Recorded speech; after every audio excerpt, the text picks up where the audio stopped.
An 18-year-old high school senior with a promising future vanished without a trace.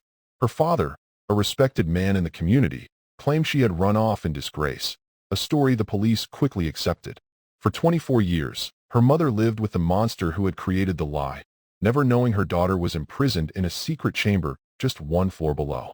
Then a neighbor's home renovation broke through a shared basement wall, exposing a secret that had been buried for a generation. Before I begin, thank you for watching. I'd love to know in the comments where you're watching from and what time it is there. It means a lot to know you're here sharing these stories with me. We're in this together. In the Detroit of 1987, a city of fierce pride and slow, grinding decay, Aaliyah Monroe was a defiant act of hope. At 18, she was a high school senior on the cusp of escaping the gravitational pull of the neighborhood's low expectations. Her mind was a sharp, brilliant thing, and her ambition was a quiet, steady flame that the city's cold winds could not extinguish. While her classmates dreamed of graduation parties and summer jobs, Aaliyah dreamed of anatomy textbooks and clinical rotations. Her acceptance letter to the nursing program at Wayne State University wasn't just a piece of paper. It was a passport, a declaration of independence, a promise of a future she was determined to build for herself. Her world was a small, tightly wound universe dominated by the two opposing forces that lived with her in their modest bungalow. Her mother, Renee, was a force of gentle, unwavering love. A woman who worked long, hard hours at a local bakery, her hands perpetually dusted with flour, her spirit one of quiet encouragement. She was Aaliyah's confidant, her ally, the soft place in a world that was often hard. The hard place was her father. Thomas Monroe was a man carved from granite, a foreman at the Ford River Rouge complex, a place of fire, steel, and unquestioned authority. He brought the rigid, hierarchical world of the factory home with him. His house was not a home. It was a tightly-in ship, and he was its unquestioned captain. His rules were absolute. His expectations were rigid, and his love was a conditional, suffocating thing that was contingent on perfect, unquestioning obedience. He was a man who was respected in the neighborhood for his work ethic and his non-nonsense demeanor, but he was feared within the four walls of his own home. Aaliyah's ambition was, in her father's eyes, not a source of pride, but an act of rebellion. He saw her desire for a college education, for a life beyond the neighborhood, as a direct personal rejection of him, of the world he had built, and the values he held sacred. He had a different plan for her, a sensible job at a local clinic, a respectable marriage to a young man from their church, a life lived within the familiar, controllable orbit of his own. A woman's place is to support her family, not to go chasing ideas, he would say, his voice a low, rumbling threat that left no room for argument. But Aaliyah was not a girl who could be easily molded. She loved her mother with a fierce protective loyalty, and she knew that her own escape was the only way to one day provide a better life for them both. The nursing program was not just a career path. It was a lifeline, and she was determined to grab hold of it, regardless of the storm it would create within her own home. She was a star burning with a quiet, intense light, about to go supernova in a final, catastrophic act of defiance against the dark, controlling planet that was her father. The final confrontation was not a loud, dramatic explosion, but a quiet, brutally decisive act of war. It happened on a Tuesday evening in late May, the air thick with the scent of impending summer and the unbearable tension that had been building in the Monroe household for months. Aaliyah, her hands trembling but her voice steady, had placed her acceptance letter on the dinner table next to her father's plate. It was the official letter from Wayne State detailing her scholarship and, most importantly, her guaranteed spot in the university dormitories. Thomas Monroe read the letter in silence, his face a stony, unreadable mask. The only sound in the small kitchen was the nervous, rhythmic tapping of Renee's fingers on the vinyl tablecloth. When he was done, he folded the letter with a slow, deliberate precision, as if he were folding a flag at a funeral. "You will not be going," he said, his voice quiet, calm, and utterly final. He did not look at her. He looked at a spot on the wall just over her head. "Dad, I have to," Aaliyah said, her own voice a mixture of pleading and a new, unfamiliar steel. "This is my future. It's a full scholarship. I want to be a nurse. I want to help people." "You will help people by staying here, by respecting your family," he said, his gaze still fixed on the wall. "You will not be living in some dormitory surrounded by people with no morals, no discipline. You will go to the community college if you must go at all. And you will live in this house under my roof, and under my rules. No, she said the single word, a quiet, powerful declaration of independence that she had been waiting her entire life to say. I am 18 years old. I am going. I am going to live on campus. It's already decided in that moment. Something inside Thomas Monroe snapped. The carefully constructed facade of the stern, controlling but ultimately rational patriarch crumbled, revealing the raw, narcissistic rage that had always lived just beneath the surface. His daughter, his possession, the one thing in his chaotic, disappointing life that he believed he could completely control, had defied him. She was leaving. He stood up, his large frame casting a long, menacing shadow across the room. He was not yelling. He was terrifyingly calm. I told you, he said, his voice a low, venomous whisper, that you will not leave this house. He moved with a speed and a purpose that was horrifying. Before Renee could scream, before Aaliyah could react, he had rounded the table and had grabbed his daughter by the arm, his fingers digging into her flesh like talons. He began to drag her, not towards the front door, but towards the back of the house, towards the door that led to the basement. Renee's screams were a high, thin, and utterly useless sound. He was a man possessed by a singular, monstrous purpose. He dragged his daughter down the rickety wooden steps into the damp, musty-smelling darkness of the basement. Aaliyah fought. She kicked. She screamed. But she was no match for his brute, enraged strength. At the far end of the basement, behind a stack of old, forgotten furniture, was a section of the concrete wall that looked newer, cleaner than the rest. It was a section he had built himself years ago, telling his wife it was a secure storage room for his tools. It was a lie. It was a tomb. He pulled a hidden lever, and a section of the wall swung inward, revealing a small, dark, and utterly silent chamber. It was his ultimate expression of control, a secret place of absolute power that he had built for a purpose he may not have even consciously understood until this very moment. He threw his daughter into the darkness, the sound of her body hitting the concrete floor a sickening thud. He looked at her, his face a mask of triumphant righteous fury, and then he swung the heavy soundproof door shut. The series of heavy industrial bolts sliding home with a series of loud, definitive, and soul-shattering clicks. The final defiance had been met with a final and absolute act of possession. The immediate aftermath of Aaliyah's disappearance was a masterpiece of cruel, calculated deception. While his daughter was locked in a silent, dark tomb just one floor below, Thomas Monroe ascended the basement stairs. His face a carefully constructed mask of a man who had been pushed to his limit. A father whose heart had been broken by a daughter's ultimate betrayal. He found his wife Renee, a crumpled, sobbing heap on the kitchen floor, her mind struggling to process the monstrous, impossible thing she had just witnessed. Thomas did not comfort her. He loomed over her, his voice a low, sorrowful, and utterly convincing performance of a jilted patriarch. She's gone, Renee, he said, his tone laced with a perfect theatrical sadness. She packed a bag while we were arguing. She left. She said she was going off with that teacher of hers, the one she was always talking about, a man twice her age. She has brought shame on this family. The lie was as brilliant as it was monstrous. It was a story designed to prey on a community's worst assumptions to twist a young woman's ambition into a sordid back alley scandal. And he had a prop. The next morning, after a long sleepless night during which Renee had been in a state of near catatonic shock, he produced the final devastating piece of his deception. He handed her a piece of paper, a single sheet torn from one of Aaliyah's own notebooks. On it, in a near-perfect forgery of his daughter's neat, careful handwriting, was a note. It was a cruel, self-loathing confession, full of false shame and a daughter's supposed regret for the pain she was causing. It spoke of a secret love, of a desire to be free from her strict family, of a new life she was starting somewhere far away. Renee stared at the note, her mind a maelstrom of confusion and a deep primal and unwavering disbelief.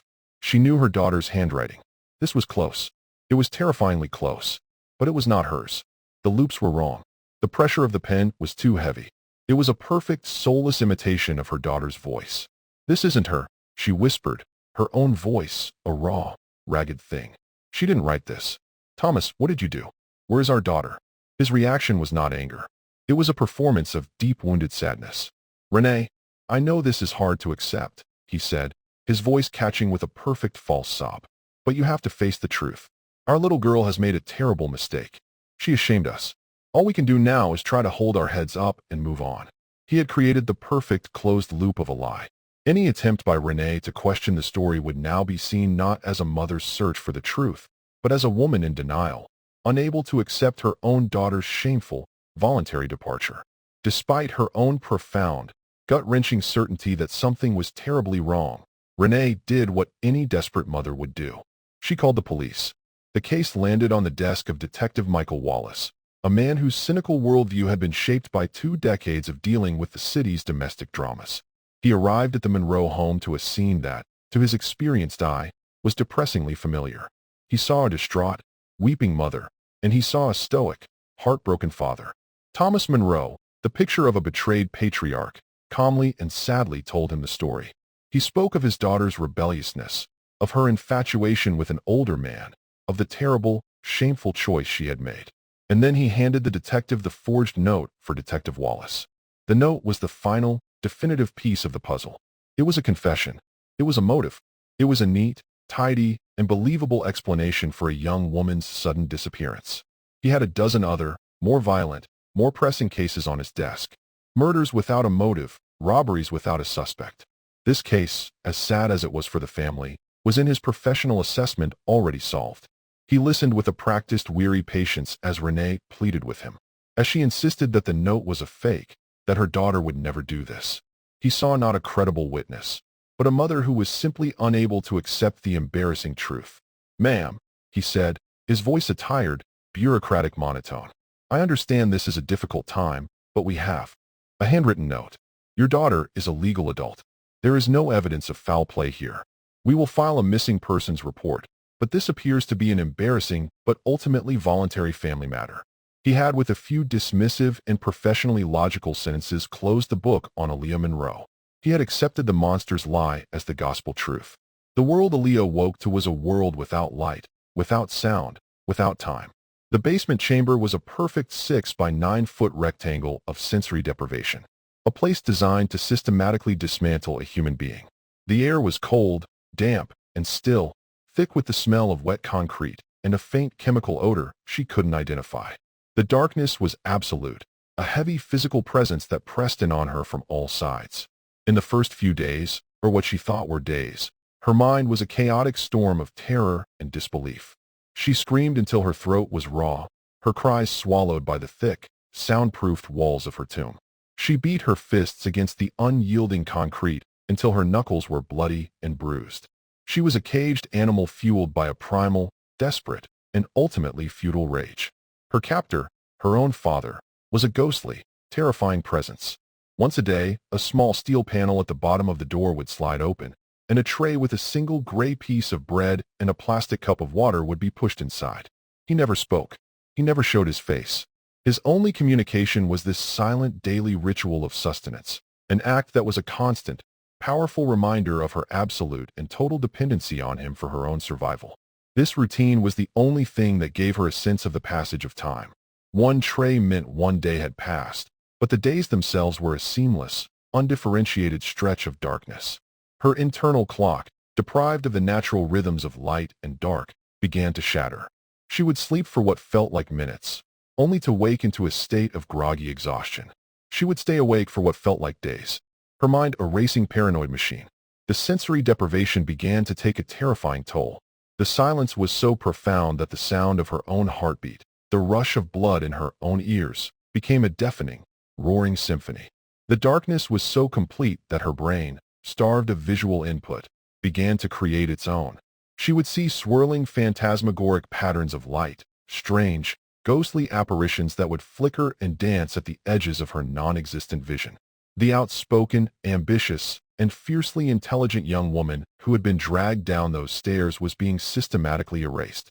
Her world, which had been so full of plans, of books, of people, of a future, had shrunk to the cold, hard reality of the concrete floor beneath her and the 4 unyielding walls that surrounded her.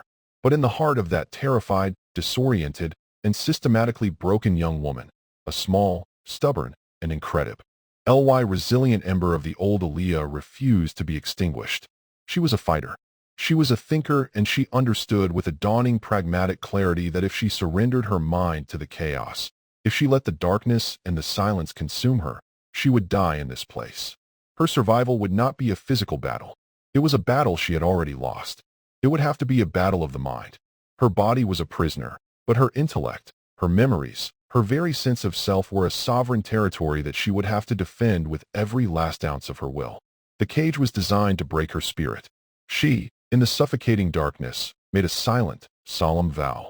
She would not let it. She would endure, and she would remember everything. Thomas Monroe was a man who lived a life of perfect, monstrous, and unassailable hypocrisy. To the outside world, he was a tragic figure, a man who had suffered a double blow. He had not only lost his daughter, but he had lost her to a story of shame and public disgrace. He played the part of the grieving, betrayed father with a chilling, masterful perfection. He was a man of routine. He would leave for his job at the factory at the same time every morning. His face a grim stoic mask that his neighbors and co-workers interpreted as the look of a man bearing an unbearable private pain. He would return at the same time every evening, and the lights in his small bungalow would go on a beacon of quiet working-class stability in the fading light. He became a more active member of his church. He would sit in the same pew every Sunday, his head bowed in a performance of humble prayerful sorrow.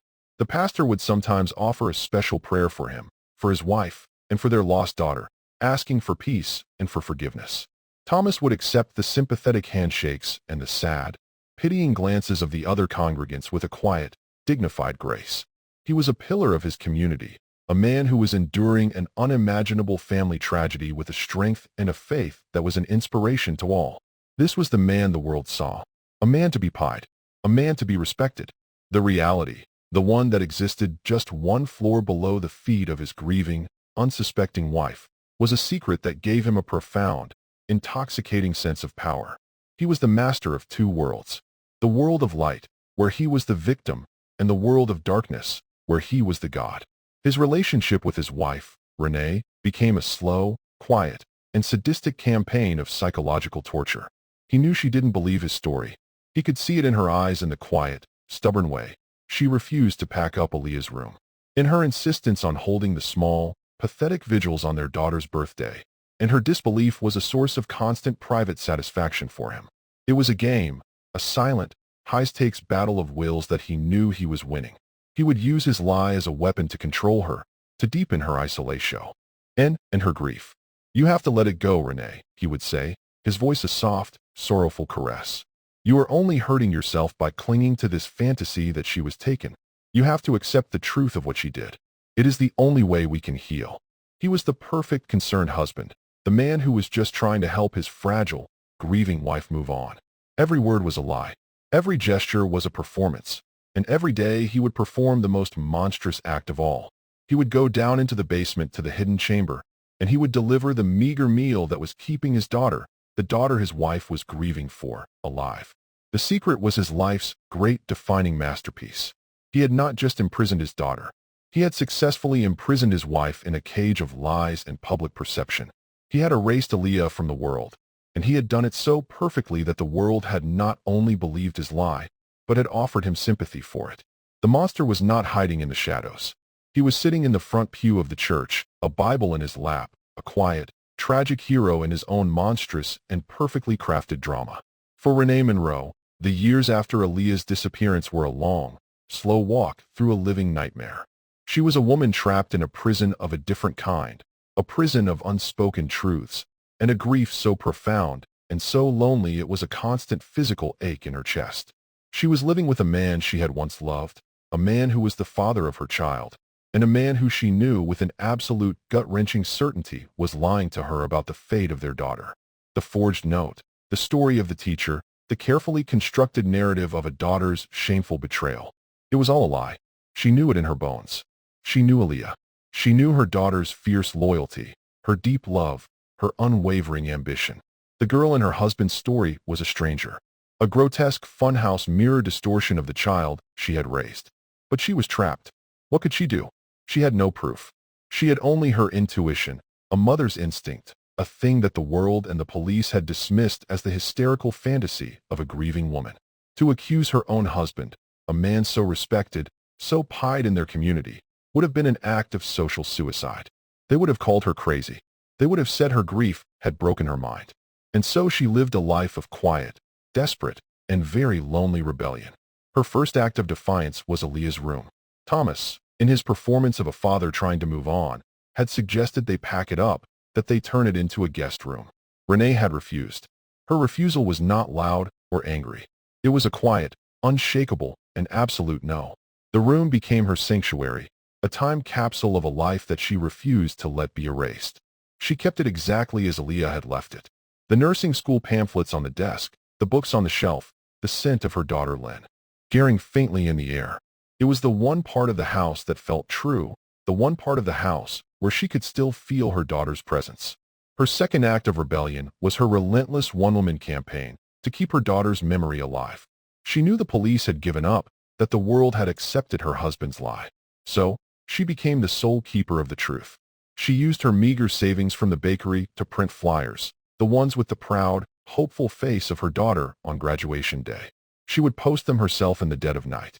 A silent, lonely warrior armed with a staple gun and an unbreakable faith, the vigils were her most public and most painful act of defiance.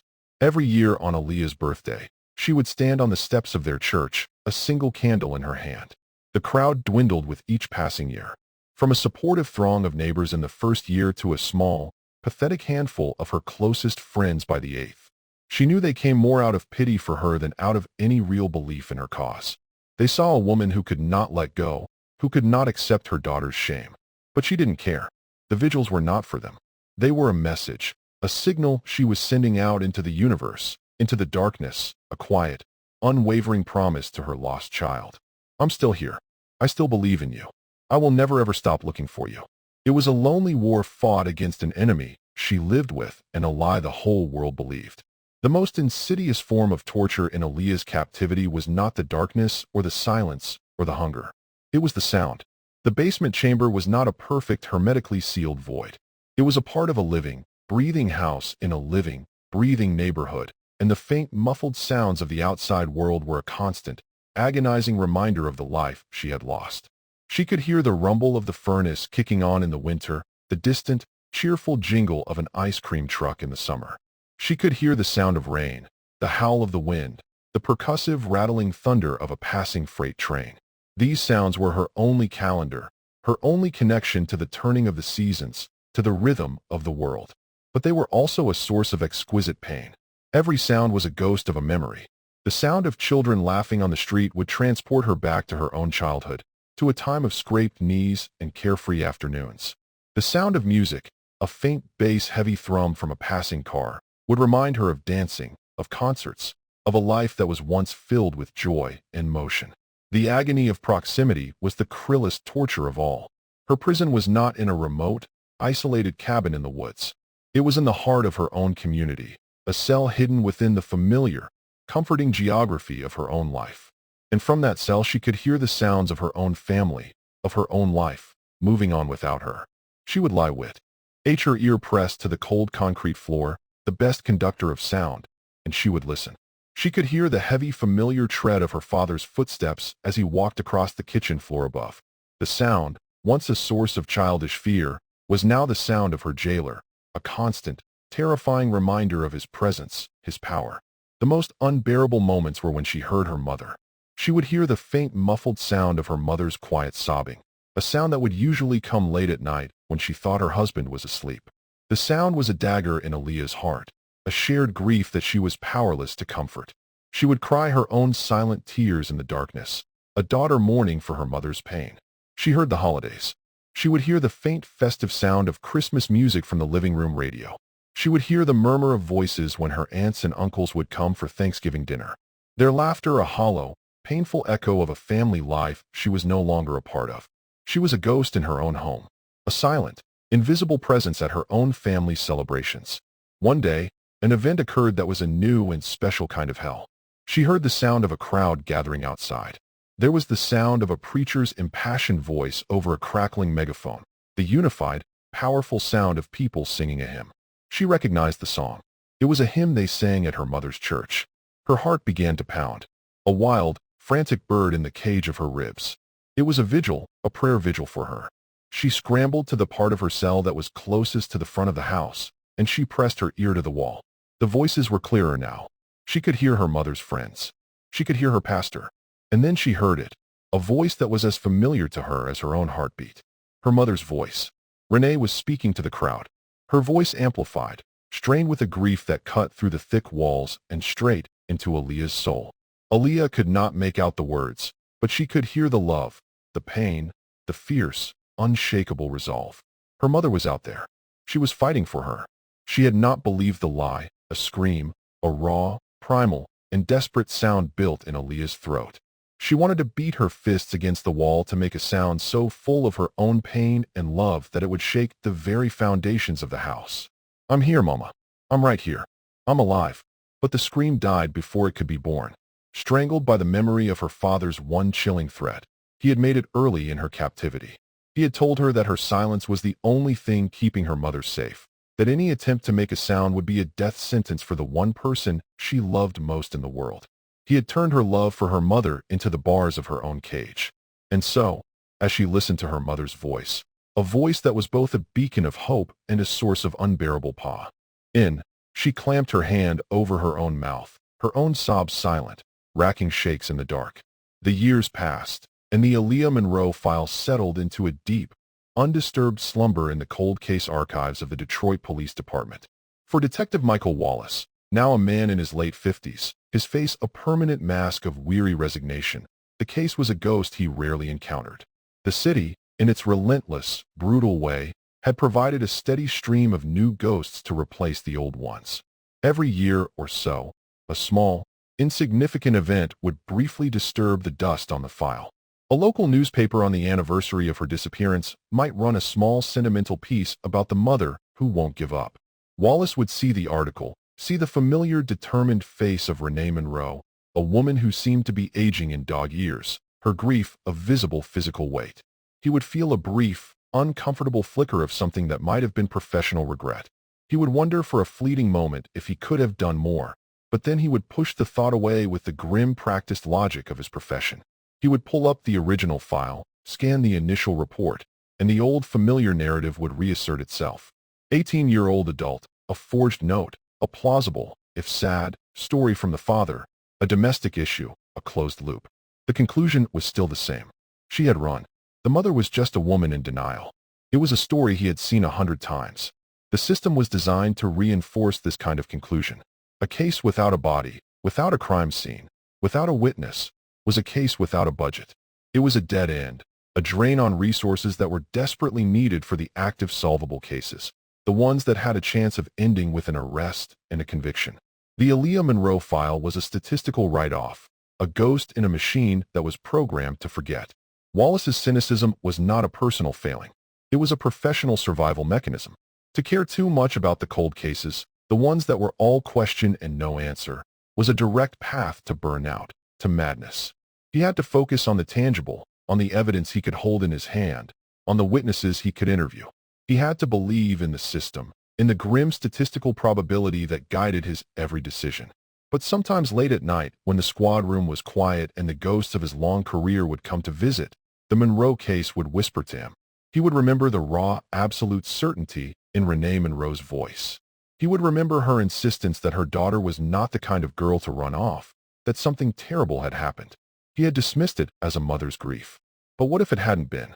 The thought was a dangerous one, a small, insidious crack in the thick, cynical armor he had built around himself. It was a crack he would quickly and consciously seal up. To question a decision he had made a decade ago, to open up that particular can of worms would be to invite a kind of professional and personal chaos that he was simply not equipped to handle. It was easier to let the ghost sleep. It was easier to believe the lie. The file was a monument to a closed loop of logic. There was no evidence, so there could be no serious investigation. And without a serious investigation, there could be no evidence. It was a perfect, self-perpetuating cycle of official indifference. Wallace, a man who had once been a young, idealistic cop, had long ago made his peace with the flaws of the system he served. He had learned to live with the ghosts. He did not know that one of those ghosts was still alive, still breathing, still waiting. Just a few miles away, in a dark room behind a hidden wall, a living testament to a truth he had dismissed as a mother's fantasy. In the timeless, sensory-deprived void of her cell, Aaliyah Monroe discovered that the most powerful weapon against the encroaching madness was the discipline of her own mind. Her body was a prisoner. Her world had shrunk to a 6 by 9 foot box of darkness. But her intellect, the sharp, inquisitive, and methodical mind of a future nurse, remained her sovereign territory. Her survival depended on her ability to keep that mind sharp, focused, and engaged. And so she transformed her prison into a classroom, a library, and a sanctuary. The catalyst was a discovery of almost miraculous significance. During one of her father's rare, careless moments, he had left behind a small, stubby pencil and a thin spiral-bound notebook that he had been using to track his expenses. Aaliyah had found them in the darkness, her fingers brushing against them, a jolt of pure electric hope shooting through her. They were the most precious objects in the world. They were a voice. They were a record.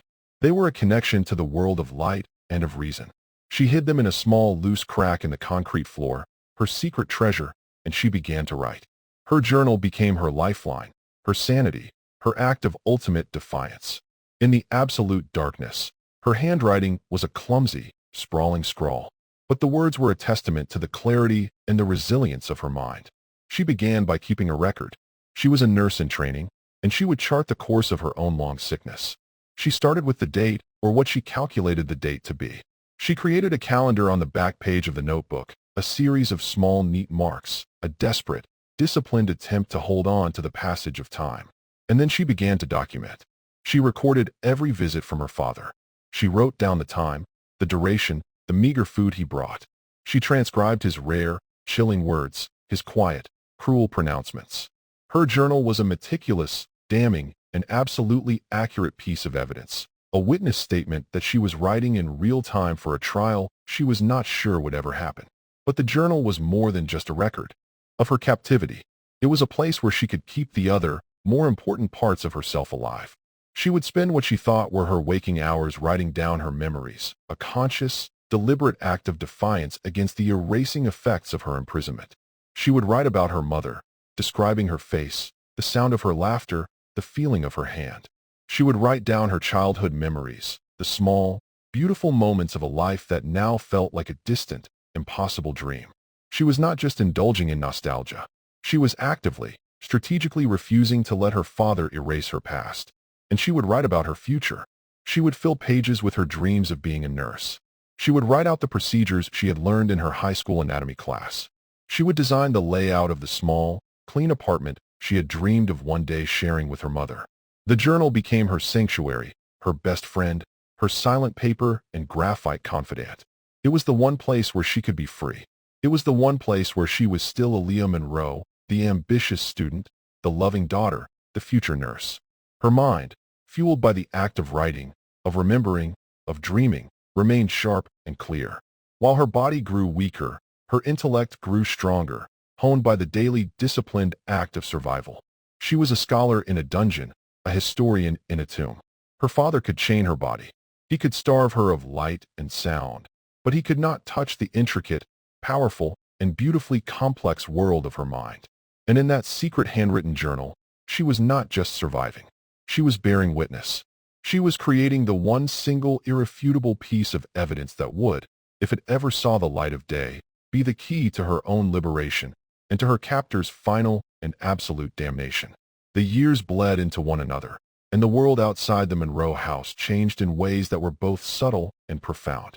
The neighborhood, which had been a solid, working-class enclave in the 1980s, was now a patchwork of long-time residents, new immigrant families, and the slow, creeping decay of abandoned properties. The derelict, boarded-up house next door to the Monroes had been an eyesore for over a decade, a symbol of the neighborhood's slow decline. Then in the spring of 2011, a symbol of hope appeared. A bright, colorful sold sign was hammered into the overgrown lawn. The house had been bought by the Hendersons, a young, optimistic couple with 2 small children and a shared dream of restoring the old, forgotten property to its former glory. The Hendersons were a breath of fresh air on the quiet, weary street. They were full of energy, of plans, of a kind of determined, hopeful belief in the future that the neighborhood had not seen in a long time. They were the pioneers of a new potential chapter in the community's life. Their first and most ambitious project was a complete renovation of the crew. Bling's shared basement foundation. The plan was to dig it out, to waterproof it, to transform the damp, forgotten space into a new, warm, and dry playroom for their children. They hired a local no-nonsense contractor named Marco Diaz, a man known for his meticulous work and his fair prices. For Thomas Monroe, who was now retired from the factory, the sudden, noisy intrusion of new life next door was an annoyance. He would watch from his living room window as the Henderson family and Marco's construction crew went about their work, his face a mask of quiet, grumpy disapproval. He had grown so comfortable, so secure in the silent, unchanging world he had built around himself that this sudden chaotic burst of activity on his doorstep was an unwelcome disruption to his routine. He saw the construction not as a threat, but as a simple nuisance, the noise, the dust, the constant presence of strangers. It never once occurred to him, in his profound, unshakable arrogance, that the work being done just a few feet from his own basement, from his own secret, hidden chamber, could pose any risk to him. His secret was too old, too deep, too well kept. It was a part of the house's foundation, as solid and as unshakable as the concrete itself. He was a monster who had grown so comfortable in his darkness that he had forgotten that the world was still full of light, of new beginnings, of people who were determined to build things up, not just tear them down. For Aaliyah, in her silent, dark world, the construction was a terrifying, earth-shaking, and ultimately miraculous event. After 24 years of a silence that was broken only by the muffled, distant sounds of ordinary life, her world was suddenly filled with a new, powerful, and impossibly close sound, the sound of sledgehammers, of power drills, of the shouts of working men, the sound of demolition, the sound of change. The new neighbors were not just renovating a house. They were unknowingly about to tear down the walls of her prison. Thomas Monroe had grown old. The fierce, intimidating patriarch of 1987 had by 2011 settled into the soft, paunchy complacency of a man in his late 60s. He was a retiree, a man who spent his days watching television, tending to his small, neat garden, and living a life of quiet, unremarkable, and monstrous routine. The passage of 24 years had been the ultimate confirmation of his own genius. He had committed the perfect crime. He had erased his own daughter from the world, and the world had not only allowed it, but had offered him its sympathy. His secret was no longer a high-stakes, anxiety-inducing balancing act. It was a simple, mundane fact of his life, a part of his home's architecture, as unremarkable to him as the leaky faucet in the kitchen sink. His control over his daughter, the creature in the basement, was absolute. His visits were infrequent now, his cruelty a matter of lazy, ingrained habit. He no longer saw her as the defiant, ambitious girl who had challenged his authority. He saw her as a thing, an object, a problem he had solved so long ago that he had almost forgotten the details of the equation. His wife, Renee, was a ghost in their home, a woman who had been hollowed out by a grief he had so masterfully orchestrated. He had won his silent domestic war with her. She was a defeated enemy.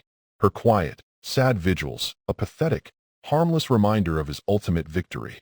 This profound, all-consuming arrogance had made him blind. When the new neighbors, the Hendersons, had begun their loud, disruptive renovation, he had seen it only as a nuisance. The constant percussive banging of hammers, the grinding roar of saws, the shouts of the construction crew, it was an unwelcome intrusion into his quiet, ordered world. But it was not a threat. He was so confident in the construction of his secret chamber, in its soundproofed walls, in the sheer unshakable weight of the lie he had built around it, that the possibility of its discovery was a concept that was literally unthinkable to him. The secret was a part of him, a part of the house, as solid and as permanent as his own bones. He barely registered the work being done on the shared foundation wall. He would hear the sledgehammers, a dull, rhythmic thudding that would vibrate through his own floorboards, and he would simply turn up the volume on his television, a small, grumpy act of a man who was annoyed by his neighbors. The complacency of evil is a quiet, creeping thing. It is the slow, steady erosion of caution, the replacement of fear with a kind of lazy, self-satisfied contempt for the rest of the world. Thomas Monroe had gotten away with a monstrous, impossible crime for so long that he had come to believe he was invincible.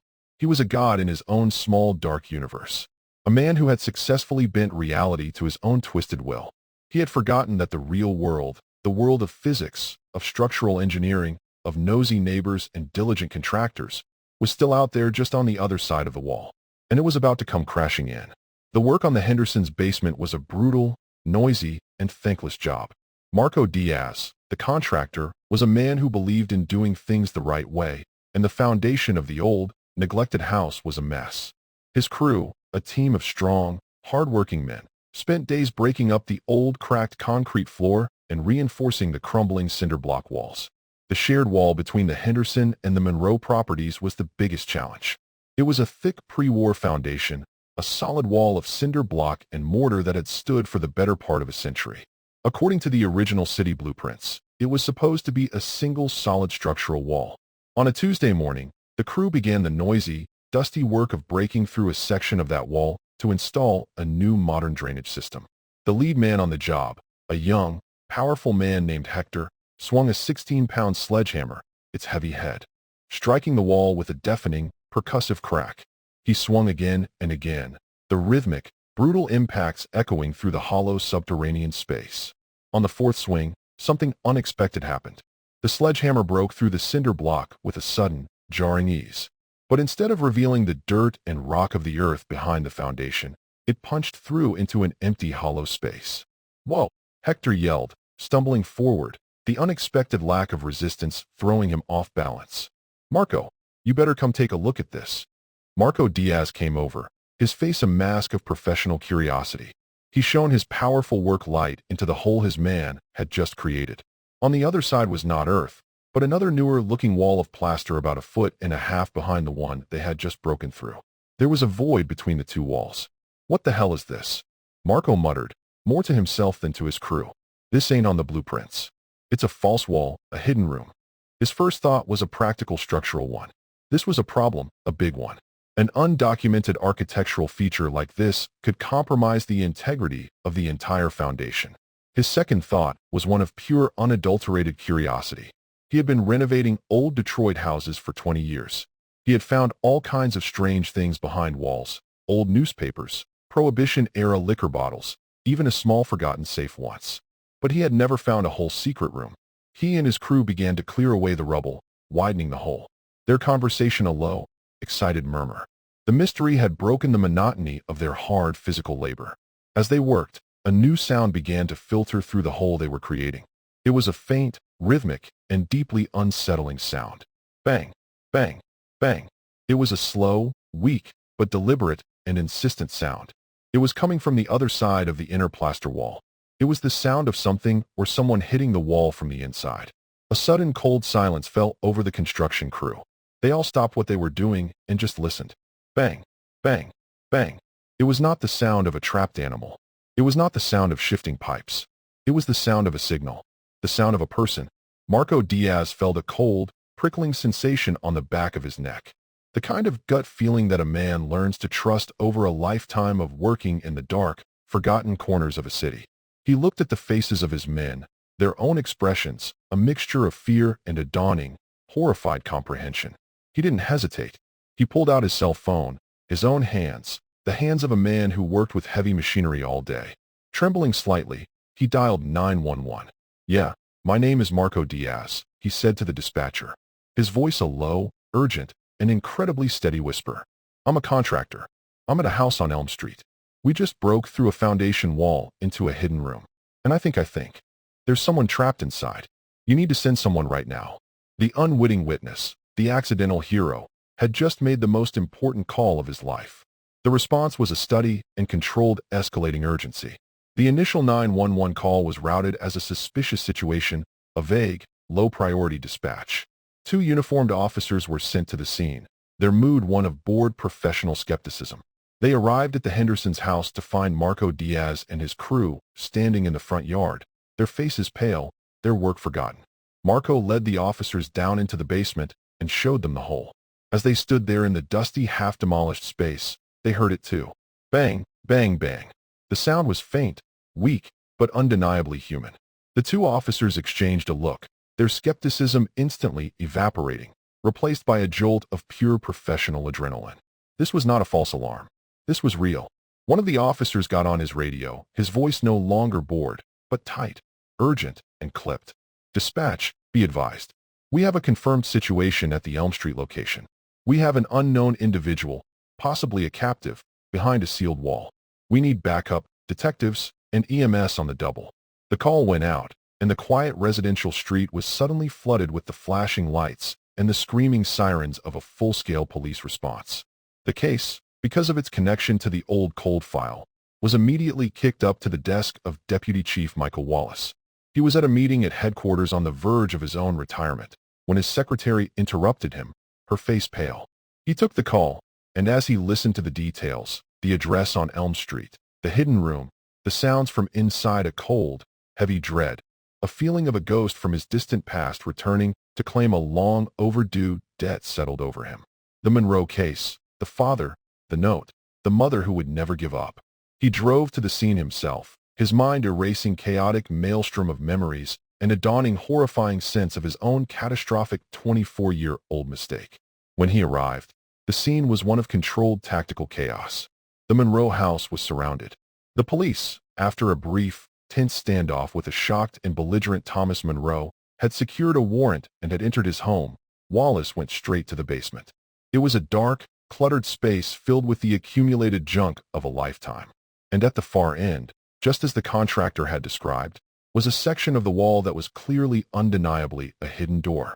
It was a masterpiece of concealed construction, a secret that had been hiding in plain sight for decades. The tactical team used a battering ram on the door. The sound was a series of explosive, deafening booms that echoed through the small subterranean space. On the third hit, the heavy soundproof door splintered and broke open. A wave of cold, stale, and fetid air washed over them. The officers flowed into the small, dark chamber, their powerful flashlights cutting through the absolute crushing blackness. And then they saw her. She was huddled in the far corner on a thin, filthy mattress, a skeletal, almost feral creature who seemed to shrink from the sudden, violent intrusion of the light. Her hair was a matted gray tangle. Her skin was a pale, almost translucent white. Her eyes were two wide, dark pools of a terror so profound, so ancient that it was a physical, palpable thing in the room. But clutched in her thin, frail hand held like a sacred relic was a worn, tattered notebook. It was Aaliyah Monroe. She was alive. A paramedic rushed in, a blanket in her hands as she gently wrapped it around Aaliyah's frail shoulders. Aaliyah looked up, her gaze moving past the uniforms, past the guns, past the chaos, and she saw the face of Deputy Chief Wallace, a man she had never met, but a man who represented the world that had forgotten her. Her lips, dry and cracked, moved, and a sound, a dry, raspy, and almost inaudible whisper, emerged. "The journals," she breathed, her voice a ghost of a sound. "Read the journals." The truth had not just been exposed. It had been meticulously and heroically documented. The arrest of Thomas Monroe was a quiet, stunningly anticlimactic event. He was led from his home in handcuffs, his face a mask of sullen, impassive disbelief. The neighbors, who had gathered on their lawns, stared in a state of shocked, horrified silence. The man they had known for decades, the quiet, respectable, and pied widower was a monster. The lie that had been the foundation of their community's understanding of the Monroe family had been shattered in an instant. The reunion between mother and daughter was a moment of such profound, sacred, and heartbreaking power that it seemed to bring the entire chaotic hospital emergency room to a standstill. When Renee Monroe, her face a mess of tears, was led into the private room where Aaliyah was being treated, she saw a ghost, a frail, pale, and impossibly thin woman who was a stranger, a creature from a nightmare. But then she saw her eyes. In those wide, dark, and terrified eyes, she saw her daughter. She saw the same fierce, intelligent, and unbroken spirit that she had known and loved for her entire life. Renee collapsed at the bedside, her hand reaching out, her fingers tracing the unfamiliar sharp angles of her daughter's face. The 24 years of lonely, desperate grief, of a hope that had been so cruel and so constantly tested, came pouring out in a flood of silent, racking sobs. Aaliyah, her own eyes filling with tears, reached out a thin, trembling hand and touched her mother's face. Her voice, when she spoke, was a whisper, a sound that was just learning how to be a voice again. "You never believed him," she said. It was not a question. It was a statement of a faith that had sustained her in the darkness for almost a quarter of a century. Never. Renee choked out her voice thick with tears. Not for a minute. The story of Aaliyah Monroe's rescue became a national sensation. A horrifying and captivating tale of survival and a monstrous secret hidden in the heart of a family. But the most powerful part of the story was not the crime, but the evidence. Aaliyah's secret journals, the thin spiral-bound notebooks that she had clutched in her hand when she was rescued, became the prosecution's Exhibit A. They were a meticulous, damning, and absolutely irrefutable record of her 24 years of captivity. The entries written in the sprawling, clumsy handwriting of someone writing in the dark were a day-by-day account of her father's monstrous crime. They were a nurse's chart of a long, dark sickness, and they were the most powerful witness statement the city of Detroit had ever seen. The journals told the whole story. They documented the lie about the teacher, the psychological torture, the slow, agonizing passage of the stolen years. They were a testament to a mind that had refused to be broken, to a spirit that had refused to be erased. Thomas Monroe's trial was a brief, sober affair.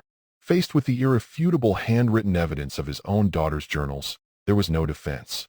He was found guilty, a silent, pathetic, and utterly defeated old man who was sentenced to spend the rest of his life in a prison of a different and more public kind. The final scene of the story did not take place in a courtroom or a police precinct. It took place in a quiet, sunlit garden behind a small rehabilitation center. It was a scene of two women, a mother and a daughter, sitting together on a bench, learning how to be a family again. Aaliyah, her hair now cut short, her body slowly regaining its strength, was reading aloud. She was not reading from a book. She was reading from her own journals, her own voice giving sound to the words she had written in the silence. It was a story of unimaginable darkness, but it was also a story of incredible, unbreakable light. A story of a mother's faith, of a daughter's resilience, and of a truth that had, after 24 long and silent years, finally